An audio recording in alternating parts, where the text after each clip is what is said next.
Hola a todos. El visionario Elon Musk, el dueño de Tesla y el que diseñó PayPal, el multimillonario Elon Musk, ha tenido mucha extravagancia, pero lo último con lo que nos sorprende es un microchip implantable en el cerebro humano, en el neocórtex, en la parte superficial del cerebro, que según él puede permitir controlar y mejorar las funciones neuronales, nuestra capacidad para pensar, nuestra capacidad para memorizar y algunas capacidades que él incluso se aventura a decir de regeneración neuronal, como poder conservar la movilidad en personas que la perdieron. Todo ello en principio suena muy bien, un gran avance inicialmente. Lo que pasa es que solamente se ha probado en animales. Hace una presentación en 3 cerditos, de los cuales 2 de ellos han tenido un implante y uno no, para contrastar cuál es su actividad cerebral en ese momento. ¿Por qué utiliza cerdos en principio? Porque el cerdo anatómicamente se parece mucho al humano, pero a nivel cerebral, evidentemente, el córtex humano es mucho más evolucionado, en algunos casos, que el del cerdo. Las pruebas son muy interesantes, solamente que evidentemente no se ha probado en humanos, y todo son elucubraciones sobre cuál sería la capacidad de ese microchip en lo humano, al margen de que cualquier persona que tenga un pensamiento conspiracionista piense que es un método para controlar a la humanidad. Podría serlo, quién sabe. Pero aquí solamente vamos a hablar de la tecnología. La tecnología que ha utilizado Elon Musk, que insisto, es un visionario, porque lo ha demostrado, es una tecnología muy interesante de implante de un microchip cerebral. Se hacen otros implantes para que la gente oiga, hay implantes cocleares en la zona de las circunvoluciones donde está el área de la audición. Todo eso se hace ya. Es decir, que es algo novedoso, pero no tanto. Ahora vais a ver lo poco novedoso que es y lo curioso de la historia y lo cruel a la hora de reconocer a genios que tiene la historia.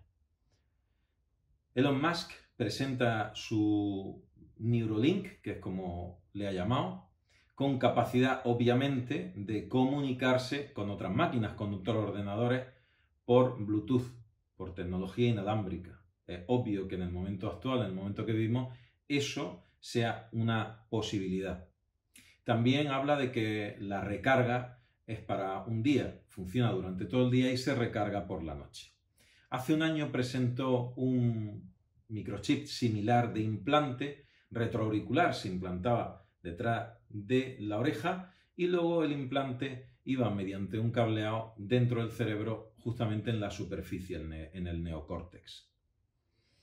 ¿Por qué digo que es un visionario, pero no tanto como aparentemente parece serlo? Pues lo digo porque en los años 60, concretamente en 1963, en Córdoba, España, un visionario de la época, de los años 60, que terminó sus estudios de medicina en Madrid y fue becado a la Universidad de Yale, justo con el estallido de la guerra. Pues este buen señor, el doctor Delgado, hizo exactamente lo mismo que ha hecho Elon Musk, pero controlando la embestida de un toro. Le implantó un microchip en la zona encefálica, en el cerebro, y el toro podía ser controlado con control remoto, con un aparato de control remoto de la época, para que no embistiera. Eso lo consiguió en 1963 el doctor Delgado, que falleció a la edad de 96 años en California. No hace tampoco demasiado. Pues este buen señor fue portada del New York Times en 1965. Con su logro, con el control por radiocontrol, por control remoto de la embestida de un toro, fue portada del New York Times. Todo esto hay mucho para elucubrar. El hecho de que se ponga un microchip, que inicialmente lo habrán hecho equipos de neurocirugía, y ahora ha sacado también, junto con el microchip, un aparato que lo implanta él solo, sin necesidad de equipo quirúrgico, o facilitándole al equipo quirúrgico el implante. Todo ello convierte en algo fantasioso que comenzó ya en 1960 con el doctor Delgado, como una aventura que está mucho más cerca de la realidad. Implantes cerebrales para mejorar la capacidad o las capacidades cerebrales.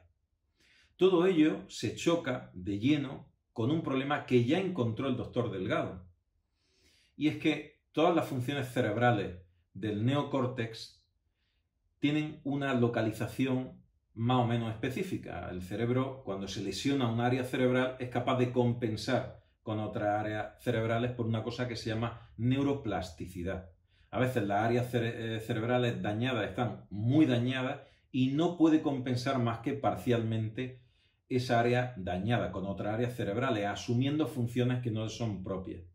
Pero sí es cierto que si uno implanta el microchip en un área de 1 centímetro cuadrado en la superficie del cerebro, su capacidad de neuroestimulación es limitada. Porque tanto el cerebro izquierdo desarrolla unas funciones y el derecho otras, como cada área dentro del cerebro izquierdo y cada área dentro del cerebro derecho está vinculado a unas funciones de forma más directa o más específica. Por eso, cuando hay una trombosis o cuando hay una hemorragia en un área concreta del cerebro, se pierde una función determinada o varias funciones determinadas.